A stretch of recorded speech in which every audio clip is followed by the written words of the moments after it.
Hi, this is Ben and Joel again, and we're going to begin a part of our journey that takes us deeper into the various skill sets within emotional intelligence, looking at self-awareness, self-management, social awareness, and relationship management.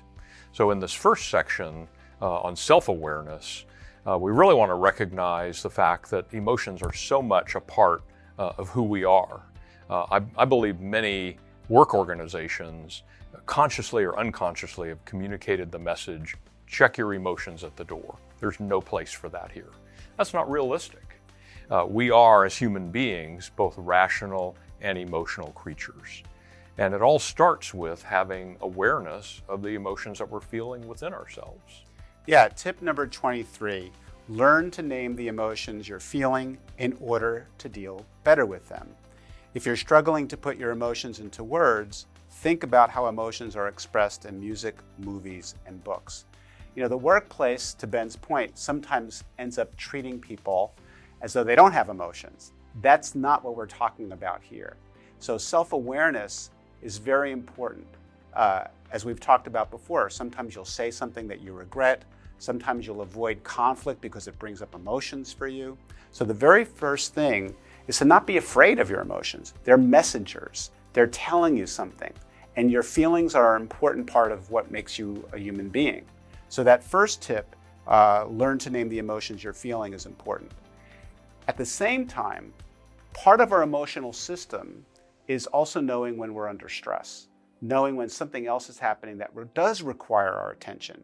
It's so important to not ignore your early warning signs. Whether your hands are sweating, whether you have a headache, whether you've noticed you've been more irritable lately.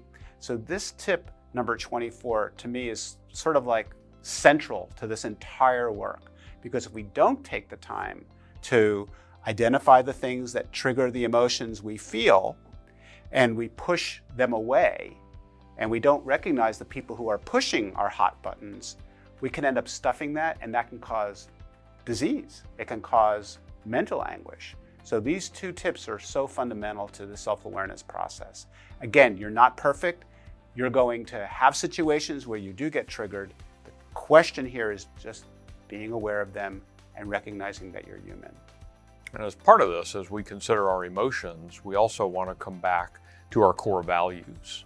That we want to examine what are those 5 to 7 values that we aspire to, that we want to live by, that we hope will really describe how we go about doing our interactions. Having a sense of those values, what Ben's talking about is like when you get triggered, you go, why should I act this way? So coming back to whether your value is honesty, whether your value is harmony, whether your value is authenticity, those will help you better navigate those emotions. I'll turn it back. Because I think values are intensely practical in the sense of we can use that as a way of looking at how I spend my time, how I spend my money, how I interact with others. I'm coming back to that framework of personal values. And as in all the areas that we're talking about, we want to clearly identify our strengths and our limitations in the area of self-awareness.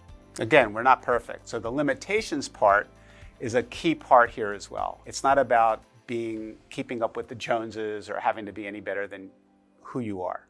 So with that, we'll see you next time with our next set of tips on emotional intelligence.